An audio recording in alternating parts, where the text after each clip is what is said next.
Welcome, everybody. Thanks for coming out on this glorious first day of spring. I'm Judy Singer. I'm the Senior Vice Provost for Faculty Development and Diversity, and we organize these events for faculty as a way of helping faculty understand how to navigate their intellectual presence in the world and think about the kind of imprint that they want to have on the world and how we can help get that out. I'm going to begin today with something I do whenever I teach, which is from today's New York Times. And I don't know if you read the Metro section of the New York Times, but if you did, you would have caught this little piece, "A Less Wholesome Job That a Librarian Didn't Have." Mistaken identity is an occupational hazard for people who are mentioned even fleetingly on the internet. Still, consider Peter Agree's shock when he searched the web for references to his mother. The references I turned up were to, quote, Rose Agree, geriatric porn star, said Mr. Agree, editor-in-chief of the University of Pennsylvania Press. Wikipedia had a biographical entry for this person, and to my horror, it fused elements of my mother's biography, including her having been a librarian on Long Island. It's a wonderful piece. It turns out that there's a geriatric porn star whose name is Agree, and in Wikipedia and in a whole bunch of other pieces, his grandmother, a librarian, got fused with this porn star, and he then spent a whole period of time, and it obviously made the New York Times today. I don't know how many of you are geriatric porn stars or aspire to be, but typically we think that the Harvard faculty has different kinds of aspirations, and today what we're going to do is learn about how to manage your online presence so that this doesn't happen to you or to your mother. Without further ado, I'm going to introduce Perry Hewitt, who is the Chief Digital Officer for Harvard, and I think I refer to Perry as the czar of all things digital. She is trying to bring Harvard into the 21st century in ways that I think are very creative, and hopefully you all can help be a part of that. So, Perry.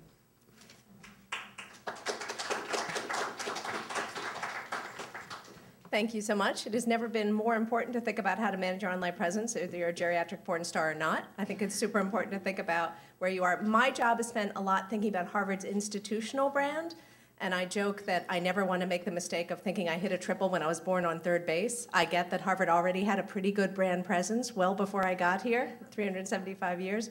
But what I really work to do is to think about how does the institution present itself, how do we appear in social, how do we appear in mobile, in the ways people consume information today. So what I've done is pulled together some brief slides to say, here are the kinds of things we think about when we think about the institution, and then give you very much more sort of tactical and practical tips for how you might extend this to think about yourselves. And obviously there are a lot of ways in which the institutional brand and the individual brand overlap. We're working with the provost office, with Judy Singer and Amy Brand on faculty finding technology and thinking about how does that fit into how we represent Harvard online, how much should Harvard own certain topic and subject areas and individual faculty, and what's the Venn diagram of overlap there. So, how do people find you is a really big question. So there was this old view of the web. So I'm really old on the internet. So I started doing commercial internet projects around 1995, 96, which is, very new compared to the smart people who were dreaming it up, but, old school for people who were thinking about the commercial web. And the old way of thinking about things, right, was that you go to a website, you go to a homepage. And part of our thinking behind the homepage redesign the last year was to bring a lot more content to the homepage, because it's sort of a specious battle to think about who appears on the homepage when so much of how we find people or topics occurs elsewhere. So this is sort of an old school model of thinking about, if I'm looking for, I arbitrarily picked on Sarah Richardson because I saw her name in signing up for this event. But you would go to the Harvard homepage, and then you would click on the word faculty, which actually a ton of people click on. Hey, Mishek. Good. Which a ton of people click on the homepage, and then you can, search in the faculty directory to find out where she is. And then you get a very, if I may say so, unhelpful page, which gives you a lot of Harvardese acronyms of FAS/COM/ I think there's some odd abbreviation for the history of science, and then you get an email address, but you don't get her bio, you don't get all kinds of interesting and relevant information. If you're thinking more broadly, I want to know more about history of science at Harvard. Well, you can go to harvard.edu and search for history of science, and you'll get the name of the department, and then that can lead you down a rabbit hole to try and find, you go to the department site, and then you go to the faculty site, and then you finally find Sarah Richardson on the faculty listing page. But first you have to decide if she's like actual faculty, tenured faculty, weekend faculty, like 9 different ways you could call faculty, apparently. But what people actually do is they go to the Google, right? No matter what. They might put quotes around her name, or they might not, but either way, they go to the Google in their taskbar, and then eventually they're going to get to her bio. So knowing that this is the first experience of you and your brand, it's important to think about search as maybe the first linchpin of the two-pronged approach of search and social. So what does search look like today? This is a Pew Internet slide from a while ago, but it talks about what's the change. Search has actually changed very little in the last, 10 years of the web. So it's gone from 85% of online activity to 91% of online activity. So it's still a very, very dominant way to access information on the web, and the Google has won, pretty much. I mean, Bing has done big marketing campaigns, and it does, has gotten certain platforms, and certainly geniuses have worked to develop the technology, Professor King, but however, Google, has still a pretty significant sense of market share, so it's something you have to think about when optimizing your own stuff. So I decided to take a look at, search refers to the Harvard Gazette. Google is number 2. You'll see the Internet Relic Stumble Upon is number 1. I'll talk more about in terms of social. And what are they searching for? This is super interesting to me. So if you're trying to think of how people are finding you, are they finding you via IQSS or causal inference? Or are they looking for an Arizona state senator with the same name? The important thing is to figure out, what are the terms they're looking for when they come to your bio page, your own personal site. And you see the number 1 category there is not provided. That's because of a privacy change that Google made a little while ago. So if you're not logged into Google, when you do a search, they do not report the terms that were searched on for you. So that is really just kryptonite for marketers. That's killing us because it's really hard to know what you're optimizing for if that data isn't there. So they're looking at some workarounds on that. And I also just took a quick look at what do people search for once they get on the site, and the answer is pretty much Jeremy Lin and Lady Gaga. So in terms of search behavior, so. But what are search engines like, right? What may be actually applicable or useful to you in this presentation? So Google uses about 200 signals. They do not publish this list, very unhelpfully. There are a ton of SEO people who will sell you terrible snake oil, and the good news is you don't have to use them. They have some good tips and tricks, but most of them are publicly available online to understand how to optimize your content. They use about 200 signals.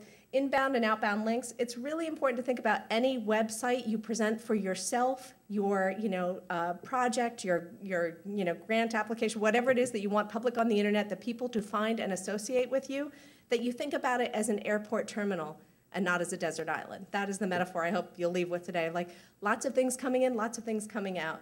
So Harvard is a brand that's a lot about control, right? We're all about how does the brand look. When I first came, we had no official videos on YouTube. We sort of broke the mold with that. Now we have a lot of stuff on YouTube. A lot of individual professors and centers, I hasten to add, did have things on YouTube. But as an institution, we hadn't really taken the stance to say, we're going to give up that control. We know YouTube's going to run ads against it. We know that it could be embedded into sites whose philosophies we agree with. Most notably, I saw one of our green videos embedded in a very anti-climate change website a little while ago. I saw that from the traffic being driven to our site from this very sort of far-right, climate change site. So we know that we're giving up a lot of control when we do that, but what we get in return is influence. So that same thinking about your website, there was a lot of reservation even in the Gazette when I came about linking out to third-party sites, if linking out to the Center for Astrophysics, or the idea was we need to keep them on and we need to keep them reading where we are. Think about your website that exact same way. It's an airport terminal. How can people get to the content that may interest them, that may not be solely on your site, through your site, to increase not only people who find it useful to please humans, but also please the machine, Google, which will please more humans by sending more to your site. Think about the quality and quantity of searchable content. It breaks my heart. I have friends who are academics who will email me from prestigious institutions and say, oh, I got this guy, and for $2,000 he put together this great website, and it'll be like this flash monstrosity of, here's my interests, women's studies, French, and they'll all pop up and go away. But it doesn't tell the search engine anything. As beautiful as it is, that's still a control mindset of here's this beautiful reputation, a representation of what I, as a senior faculty member, am an expert on, and the internet can't read what you're putting out there. So think of open formats and not closed formats when you think about that. Recency is huge. So again, updating your site, even if it's a Tumblr blog, or these tools are not expensive or prohibitive, and you can buy your domain and refer to them. Keeping a site recent will really drive more people to your online presence. Location content. I found this, I did a little bit of research for this presentation, that increasingly location content is being indexed by search engines. So if you add things that point to location, if you're adding pointers on a map, that can improve your ranking a little bit. And social content and social authority. And Mikolaj Piskorski from the business school is here, and he's an expert on these topics and how they may be influencing things like search engine rankings as well as your presence within the social sphere. So social today, I absolutely love this picture because this is the kid looking at Facebook. So is Facebook about connection or is Facebook about narcissism? So I'm a heavy user and I can tell you straight up it's a little of both.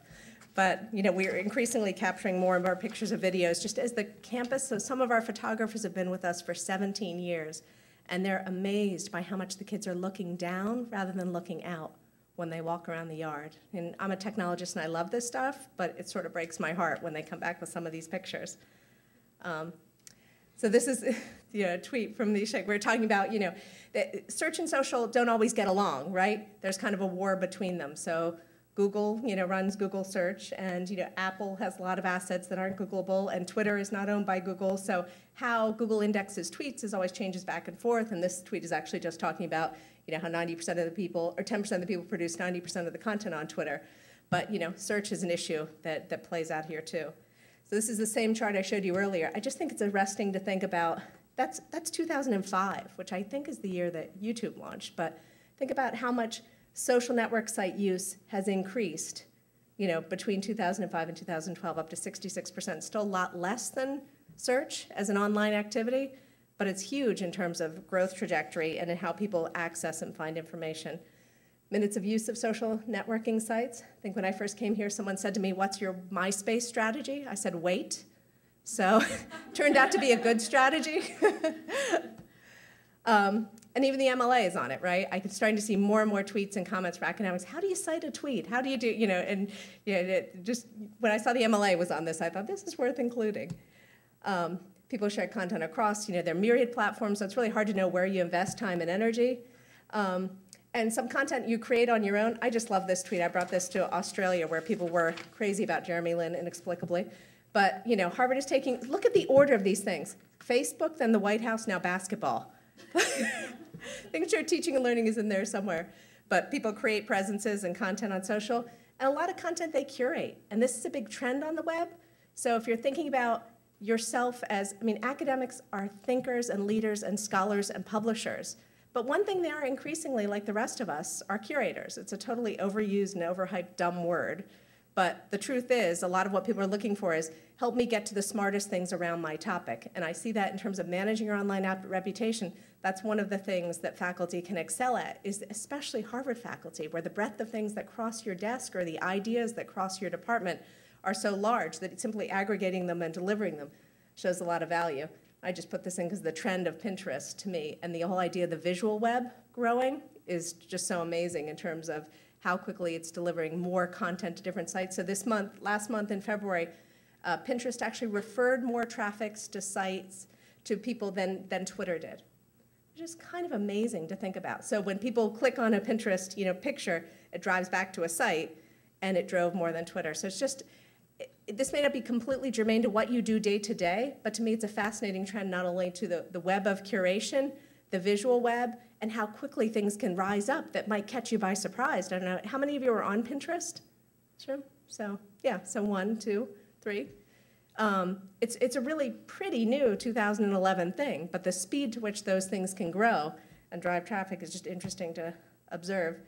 So these are the refers leading to the Gazette, so to the point of Pinterest driving more traffic, January 1 to March 17, 2012. So I just called out the number of social refers on there. So 4, you could argue that our refers now are much more intentional. It's much fewer people just stumbling upon the Harvard Gazette and many more people who are actually being driven there through social traffic. And then I compared that back to the same period in 2010, just to see how much less, if you go back and forth, more social, less social. So this is why your presence on social media matters, right? It's because it drives traffic to places you want them to go. The Harvard Gazette is not a hub of social activity, but it has quadrupled traffic from 2009 to 2012. Is that me? In part because I think of its participation in the social web, which allows you to drive a lot more traffic, which is, I assume, a goal for many of you.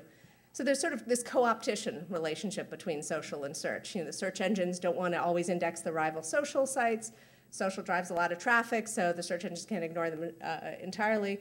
But there are two sort of pillars you have to think about when you think about managing your online reputation. But I want to be really tactical about what you can do, because that's why you're here. So there are two sort of schools of thought. If I go back to that control and influence, weeding is about control. I want to find that one video of me back when I was at Crimson Hexagon at South by Southwest, clearly taking at an after party in which I'm talking about the social web. I would love to pull that off the internet. I'm not going to bother to find it or to pull that video. Instead, I'm going to make sure I have a lot more current and recent and interesting videos about things I'm working on today. So it's the difference between weeding and planting grass. And it's a direction I'm really trying to steer Mass Hall and folks thinking in the university about online brand in terms of how we face, you know, you're always going to have social noise, positive and negative, about your brand. So let's focus less on the things we want to pull out, the people who say, you know, Piskorski's an expert in gardening and not in social. Let's not worry about that guy. Let's just publish a lot more about expertise in social and worry a lot less about that. So it's less about control, more about influence, less about weeding, more about planting grass. And planting grass are the tactical things you can do in order to push your brand, your expertise, and your content out there. One is really obvious, but it's own your name, you know, domain and social properties. So, you know, I'm lucky with the name Perry Hewitt, and being an early adopter, I've had pretty good luck. For the Joe Smiths out there, it's a little bit tougher. But trying to own your name, you know, both your domain name, which you can buy for $7.99 if you just go to whois.net. You can buy your name or a version of your name. And then you can refer it to anything you want. You can refer it to your Harvard bio page if you can't be bothered, you know, if you have a department bio page, to set up a Tumblr account if you have a million other things going on. Or you can set up a Tumblr account, or you can set up an about.me page, and I'm happy to send a list of tools as a follow-up to this to anyone who's interested. Err toward open. I just went to a talk at the Berkman Center with Alex Howard from O'Reilly Media. It was so interesting talking about the impact of open data and open government. And we don't talk a lot about Open University, but there are a million different initiatives from Dataverse to things going on in the FAS that really make us think about how we deliver content that is open and earlier. And I put even draft ideas. You know, this is an industry that focuses on the published, you know, peer-reviewed journal article. But what are the ways in which your thought leadership can get out there early, to Amy's point earlier, of not only the areas what you're known for having published in, but your areas of expertise. And the web is an ideal way to push and publish that out. And optimize those things for search and social. It breaks my heart when I search for a Harvard faculty member or a department, and you don't get that Google snippet below it. Jared Spool coined the term back in like 2003 called the scent of information.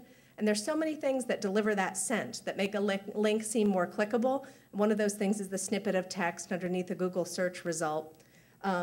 And another way is, you know, so often, you know, my team manages the university Facebook page, and we love to highlight things like from the Astrophysics Center or from, you know, Hellenic Studies. There are all these fascinating things going on all the time over the Art Museum, and it breaks my heart when I'll go to a department or an individual faculty page, and you pull in the thing into Facebook, and you've got 1.7 million followers. So even if only 5% see a given post, that's a pretty good ROI. And it'll pull in the page, and the information below it will be blank, because there's no metadata on that page. Metadata is a really boring, unsexy word for all the, you know, information about your article that needs to appear to be pulled into social sites. That stuff is really important. And we see if we pull in things that have a generic image and no metadata versus a human face and rich metadata, or an arresting abstract science image, oddly enough, will really drive click-throughs and the metadata, you know, and the difference is exponential. Make use of common tools to grow, and this is the list I'll follow up with. That's whether you start a Twitter, an About Me, Tumblr, Google+, and to prune. So there are things you can pull out or de-emphasize by managing those tools aggressively. The next one, which I'll show you, is Google Dashboard, Me on the Web. A shockingly few number of people know about this, and even fewer use it, which is, it's pretty easy to go in. I think it's google.com/dashboard, but if you just Google Dashboard, you'll get it. But manage your online reputation right there. And it's a really good tool. And you can set up alerts to see what other kinds of things are being, you know, every time somebody says Alyssa Goodman online, is it about you? Is this something you want to have posted? Is this something early that you didn't know was out there? It's really helpful. But there's the third bullet down. You can see it says remove unwanted content. And you can absolutely pull things that are not right or correct from the things that are indexed from Google. If you have a more serious problem, something bigger that you want to do, there are specialized firms that you can work with, and I'll include a few of those names in there. But this is for the generic, like, ooh, this presentation isn't exactly what I wanted. So other friends of mine who are academics really struggle with the fact that they automate a lot of the faculty profiles, and sometimes recency is the only metric for what they pull in. Just like, I published a giant monograph on topic X, 4 months ago, and they're pulling in 3 dumb book reviews that just happened to go to press this month. Like, how do I adjust that? So, when we have faculty tools internally, we'll look at ways to make sure that things are featured, that are things that are most important to you as a scholar. But in the same way, you can, toggle things up and down within Google. Going back, the last one is manage privacy settings, which again is, publicly available and shockingly underutilized. I think the breakpoint is around the age of 30, people under 30, because they have so many painful mistakes on their record, having grown up in this environment, are much more aggressive about managing their privacy settings. But you can absolutely manage sort of who sees who. And I'm pretty careful with it within my job. So I don't want someone very junior on my team posting something ill-advised to my page, which my boss then sees, right? I don't care about it necessarily, but I don't want to expose it to somebody else. So avoiding that friends of friends problem of who can see what you post to third parties. And all this stuff, it's tedious to do, but it's relatively quick. And it's a great way to manage your online reputation through a site that has 850 million users and is increasingly indexed when people do search. LinkedIn, another one, they're increasingly improving the amount of data they collect about you and your ways to customize it. So tags on LinkedIn are huge. I think you get, how many, Mishek, 50 tags? Yeah, you can an astronomical amount of tags. I logged in the other day for something like add tags. I thought, oh, 4 more, and they said you have 48 to go. I mean, it's astonishing. So that's, again, an easy internet hack to fix your search results. Like, what are the things you're an expert in? Sorry. Can you explain what you mean by adding the tags and what the tags would do? Okay, so if you go to LinkedIn, you can have a profile. And one of the things I would urge you to do right when you get your profile is set up a vanity URL. And they let you do that. I think they let anybody do that, right? So you can set it, I think mine is just Hewitt. And so when you send someone your profile, you can say linkedin.com/user/Hewitt. You don't have to say, send some long unintelligible string. So that's a good thing. And then you log in and you'll say update your profile, top right, or edit your profile. And there are ways you can add tags, which again are metadata. So there's short terms that say something about you. So for me, it might say internet addict, dog walker, mother, traveler, whatever those things are that describe me. And then I can put them in my LinkedIn profile. And then when people are searching on LinkedIn, and this is, I think, less relevant to faculty and publishers, but it's another good way to have a free footprint on the web. It's not like you're job hopping or looking around, in the marketing world on LinkedIn, but it's another good way to be indexed well by search. Great, well, that's all I have for a presentation. We want to move to Q&A. Great.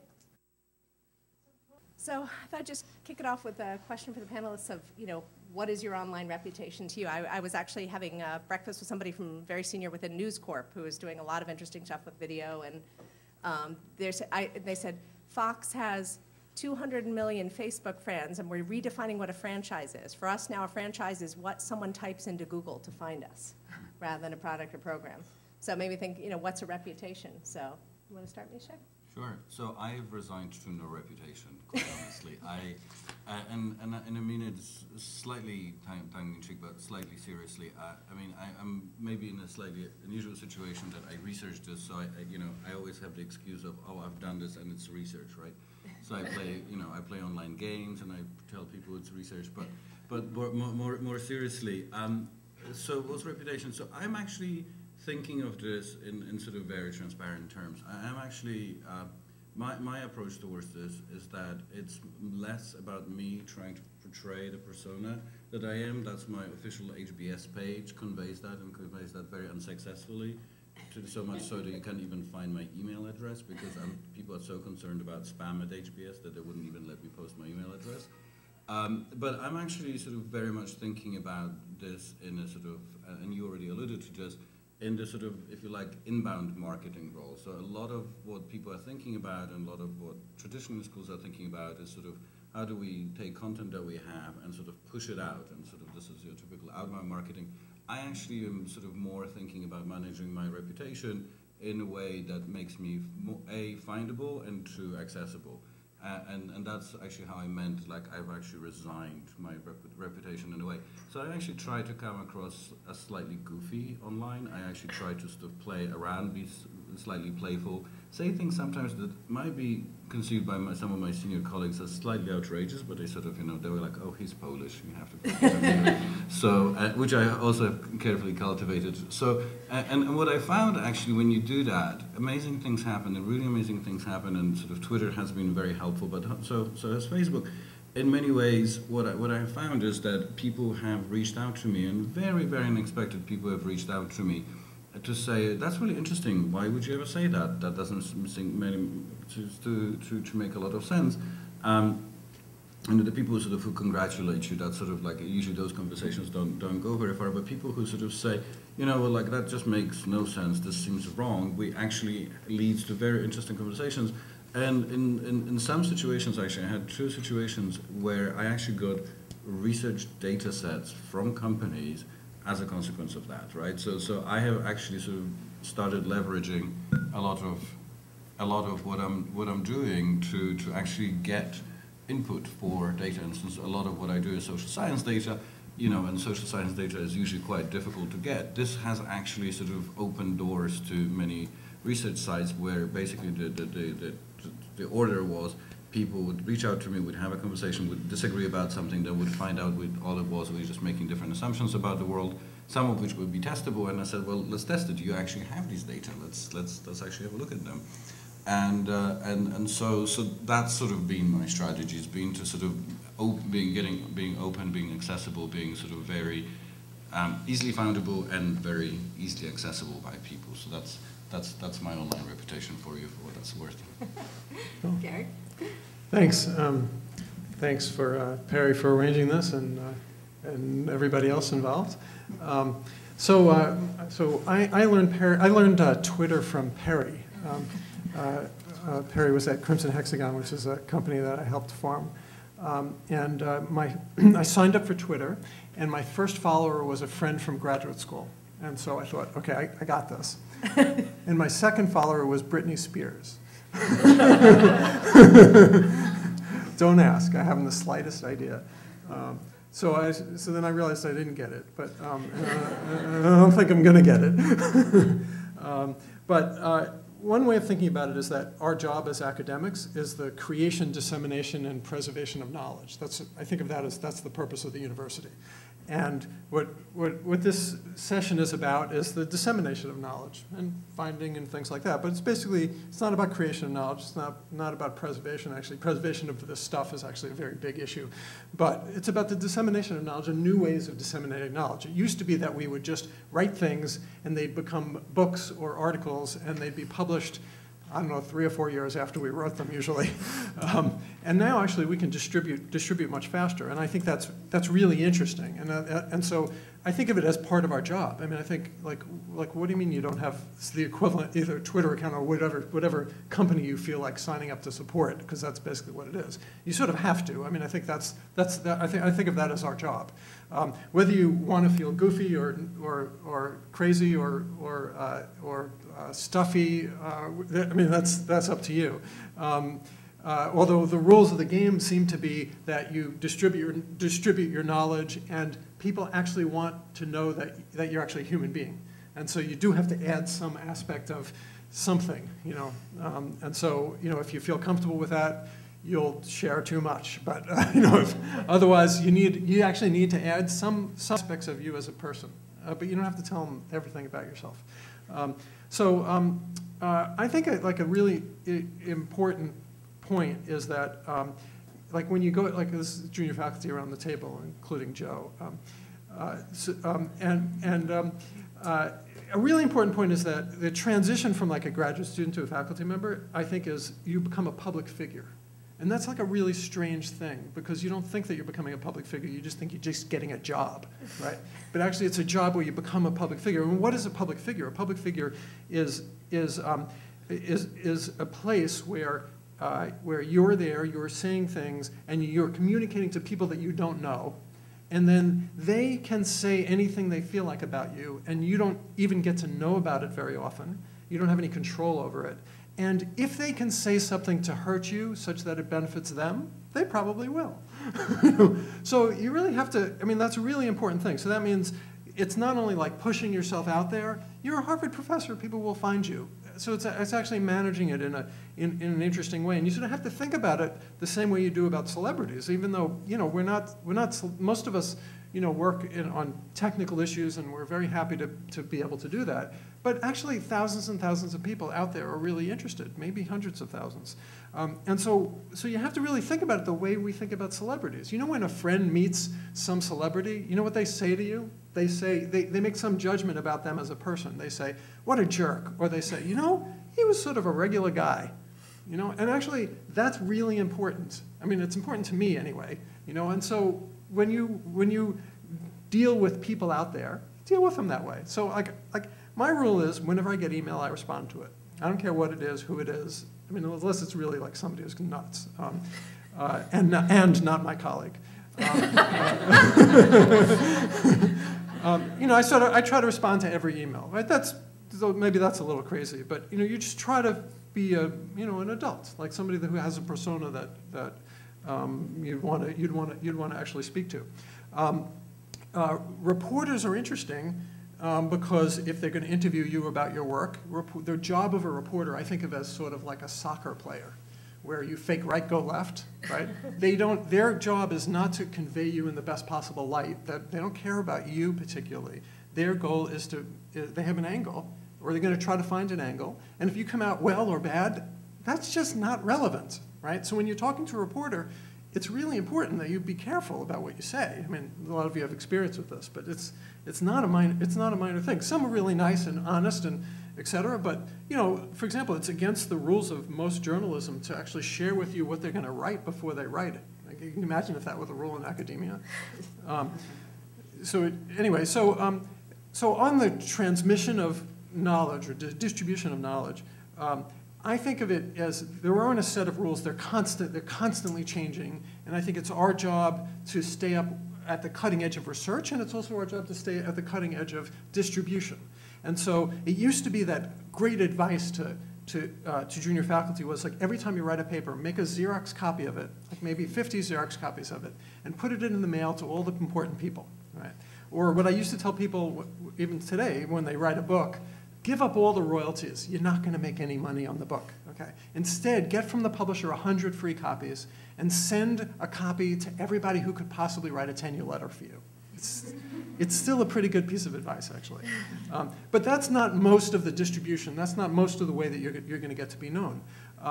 It used to be you would get reprints and you'd buy the reprints. That's sort of ridiculous these days. But a real piece of advice is when you write an article and you get this copyright notice, which signs away all of your work to the publisher so they can make a lot of money, write in it that you, the author, in fact, write the following sentence: the author may put a copy of the PDF of this article, the final published PDF, on the author's website, and the publisher must provide a PDF to the author.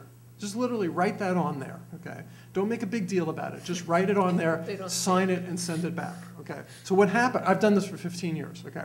So what happens is, vast majority of times, it's some assistant that takes it and files it in a drawer. Occasionally, they come back and they say, sorry, this is against our policies. Do the following, I promise. Just say, well, sorry, this is my rule. I've always done this. And they'll say, well, we can't publish. And you just say, okay. I promise you the bluff works 100% of the time. 100% of the time. Okay. And they always back down. They will sometimes say, this is not our policy. And so what we're going to do after you push them is they'll say, we're not agreeing to this, but we'll write you a separate letter that lets you do it. Fine. Okay. So there's no precedent. I mean, who cares? Those are made-up rules. So a couple of other I think that's actually a really important thing. There's DASH, which is a university effort to capture the last non-published version of your papers and put them on a website. Now, I think that's really important, but I want the published version on my website. I want the version that people can cite to page 2264 that it's actually the correct page. And so if you just write that in, you can get that. Can we do better than PDF in the future? Can we get an open, scannable format? That's the only thing. Sure. I mean, I said PDF because I thought that was better than the previous one. So whatever you tell me to do next, that's what I'm doing. If anybody doesn't have a website, or even if they do, there's one project that, another thing Perry and I are working on is Open Scholar, which was developed at IQSS. And you can all have a website, a free website, and anybody that has a cool new aspect of their website it's being programmed into the Open Scholar platform, and you can get it too. And so you'll always be up to date. So you can go to scholar.harvard.edu, and you can all get a website. If you need any help with that, I mean, you should just email us. The basic story is that if you want your own website, you'll pay between $5,000 and $25,000 to get somebody to sort of set it up. Now all you need is just the veneer of the look and feel, and you can make it look and feel as your website, totally unique, not like anybody else's website, but the underlying structure is the same. Because we all have a list of our publications, and we have our CV, and we have our classes, and you know what? All of our websites structurally are the same. So we came up with one system that provides all this. So anyway, that's free. So you should all do that. One other important thing is make stuff available, right? So not only the stuff that you write, not only your thoughts on things, and Twitter or Facebook, whatever it is, but your data that's associated with your publications and articles. And so another service that we provide is called Dataverse, which you can go to dvn.iq.harvard.edu. And that's Dataverse is the universe of data, and so you can put your data on there, but instead of you taking the data and sending it to this archive, what Dataverse will do is it will give you on your website, whether it's Open Scholar or something else, an extra page that looks exactly like the look and feel of your website, but actually it's not actually on your page. Nobody will ever know that. It's actually in the archive. And so you'll get an enormous array of services that are provided that help you get more visibility for the data you provide, both web visibility and actually academic citations. Both of these are tuned so you get more academic citations. So Open Scholar, you put your publications in there, and it sends the citation out to Google Scholar and ISI and RepEc and all the different indices. So you'll literally get cited more, which is very highly correlated with salary, by the way. And in both of those, you're getting the power of the harvard.edu domain, yes, right? And yes, scholar.edu. So anything we do to aggregate the institutional brand and the aggregate data that's housed there will improve the SEO for your stuff. Yeah, that's right. I think that's right. So, so anyway, those are some suggestions. Great, Liz. What was the original question? Make it up. Managing your online reputation. Well, what do you do? Is it worth doing? Right. What tips and tricks? Tell us about the universe. Tell us about the Yeah. universe. Are the stars going to My be out advantage tonight? in being fourth is that I had the list here of things that I should be sure to mention, and everybody has mentioned almost all of them. Okay. So I'll only mention the ones that weren't mentioned, but can I ask a question first? Yeah. Can I just ask a few questions actually to figure out who's in the audience? So how many people here have a well-maintained website? Like Pretty good. a third, a half? That's Okay. pretty good. How many people have a not well-maintained website? A few. Okay, and how many people have no website? A few confessors. Excellent. Okay, how many people use Twitter? A couple. Facebook? LinkedIn? You know what clout.com is? Raise your hand, Gary. It's out of Stanford. We don't Cloud's like it. terrible. Yeah. Terrible. Oh, you think it's terrible too? I think it's terrible. No, It's it's evil. It's actually dishonest. Great. It's evil. Anyway, Clout is an aggregator for all those things that will tell you how quote-unquote influential you are on the web, but it's quite wrong. There's another one called reputation.com, which is even worse because they charge you money. But anyway, okay, that gives me an idea. So I'll just tell you a little story about my own online persona. There isn't one. There are several. And so that's just a point that I don't think has come up before, is sort of where the divide is between not only different academic fields you might work in, but also your personal life and your private life. And I had something happen to me on Sunday, which was not bad, but was very amusing. On Facebook, there's a group called Astronomers, and I have been involved in a very active conversation. I put a post on this group the other day about NSF proposals being returned without review for tiny technical errors, and I've never gotten such a response on Facebook. There are over 40 comments that occurred within a few days, okay, which for those of you who don't use Facebook is a lot. Okay, if it's not, gee, I had a baby, which will get you about 90 comments automatically. Okay, but anyway, so on my phone, Facebook was stuck in this group, okay, and I never put personal stuff in that group, okay? It's a professional conversation. But I was out biking, and I took a picture of my daughter because she was amusingly looking at MIT, where I was an undergraduate, and asked me what it was. She's not very good at geography. She's 14. She well knows what MIT was. She just didn't know what buildings she was looking at. But I thought this was very funny, and so I took a picture with my phone of her from the back, and I put on the post, you know, here's Abby, because my friends know who Abby is. The astronomers mostly don't know who Abby is. There's like 1,000 of them, by the way, that I accidentally sent this to. You know, here's Abby looking at MIT and asking me what it is, question mark, exclamation point. I got 5 comments within 10 minutes from astronomers who I sort of know, all nerdy comments about MIT and School for Tools, and some of them knew me, and they thought, oh, isn't that funny that your daughter doesn't know who MIT is? But this was like really weird, because it was this crossover between my professional, and astronomy is a very small field. You know, there's only about 10,000 professional astronomers in the world, and so I do know a fair fraction of them, and I knew the names, at least, of the people who wrote back, but I felt very weird about having done that. And so the only, not the only, but one thing that I want to add to this conversation is that you have to kind of decide in advance, you know, what tools you're going to use for what kind of online presence. And luckily, that wasn't a picture of my kitten, you know, or something like that. So it was sort of okay. But I also had to make a choice that comes to my next point, which is adding or subtracting or weeding or growing. And so I had to decide, like, do I put another post that says, oops, that was an accident? Or do I just leave it alone? And so for a while, I was just leaving it alone. But then there were like 6 more comments. And so I finally put a comment Monday morning that said, I'm glad you're all enjoying this so much, but just for the record, this was a mistake. I meant to, you know, no, I didn't mean to put it in. And, you know, so I figured it was enough friendly comment that I should do that.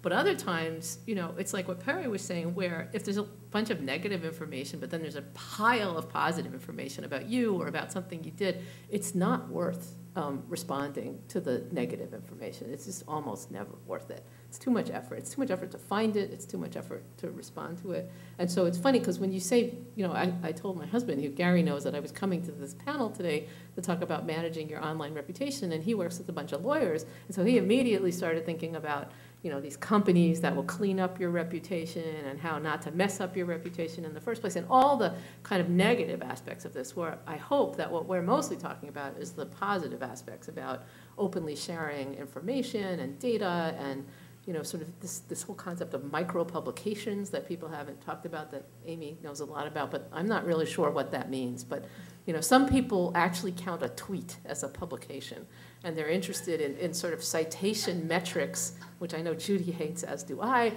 that include things like how many times you tweet about what or the other thing. But the future will look different, okay? And the sort of standard article that you used to order reprints of, or books, are really, they're still going to be there, but there's going to be a lot of other stuff. You know, I mean, just to give you one example, I work in astronomy, data visualization, what people call sort of e-science and science education. And in science education, I have almost no publications, but I've made a bunch of worldwide telescope tours. For those of you who don't know what worldwide telescope is, go check it out, okay? But one of the tours that I've made has been viewed 7 million times, okay? I will never, in all the papers I write, come anything close to something with that many zeros, okay? Never. Okay, and so in terms of my online reputation, right, if somebody's a kid interested in astronomy, they're going to think, oh, yeah, she's that one who made that tour, right? And no professional astronomer is going to give a hoot about that. And so it's sad, but it's true. But anyway, so it's sort of hard to figure out how to divide these different personalities. And I think that's all I wanted to say. Oh, the last thing I wanted to say is just a comment about what Perry showed about privacy, and you said it's really easy to manage privacy. I have to tell you that I'm somebody who's supposed to know all about this, and whenever you sign up for a new service, and it says, you know, connect with Facebook, because it's a good, easy way to log into things, there are like 18 different little things, it's like, that you give permission for Facebook to do, and you really do want to connect with that service. And so sometimes it's just like, ah, fine, okay, click. And I know that someday I'm going to regret that. And so I actually don't understand the vagaries of all the different permissions that you're giving the different As a topic services. overall, it's hugely complex. Yeah. Great, should we open it up for questions? Everyone? Yeah. I mean, conspicuous by its absence were students in this conversation. I feel like it's our obligation to bring them into this, because as much as we are scholars, we're also teachers, and You can't hear me? Sorry. Yeah, so as much as we're scholars, we're also teachers. So I think a couple of interesting things are, you know, how do you manage, the sort of distinction between you as a professor and you as a person when, you know, your students, might follow you on Twitter, you know, might actually befriend you on Facebook, and whether there's actually opportunities to introduce some of these tools into the teaching process.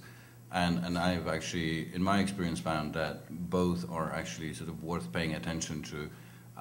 A lot of our students go on to do wonderful things, so actually understanding what our students do afterwards, after they graduate from here, is quite phenomenal, and you would never discover that, you know, our students, I mean, you know, we get sort of some updates, but you'd never know that there are doing such amazing things.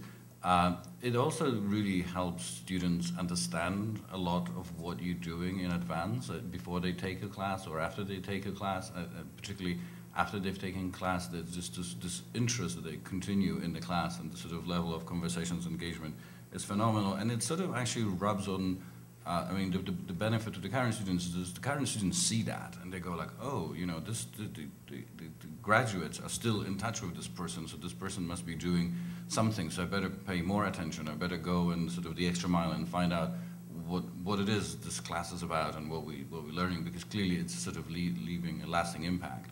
So, you know, I actually now see students talking about my class even like before they take it, because they're sort of talking to the graduates of my class because they see me talking to graduates.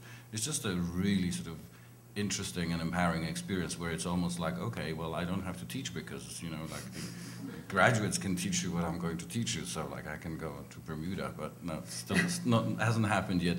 So that's the first thing. And the second thing is also, is also sort of how close do you allow students to sort of understand your personal life. And I think, you know, the tenor that I've heard so far from you guys is one of sort of divide and separate, and I think there might be a little sort of a generational gap that's just beginning. I think some of our sort of, at least I feel much more comfortable sharing details of my life with my students in a sense that, you know, it's already, we already come across to them as sort of withdrawn and far away, and this kind of allows them to look into our lives and really see us as human beings without actually having to spend a tremendous amount of time with us. I think there's two important distinctions, though. Twitter, so my personal system is that I keep Twitter for professional things and Facebook for personal things, except for this astronomers group that I told you about.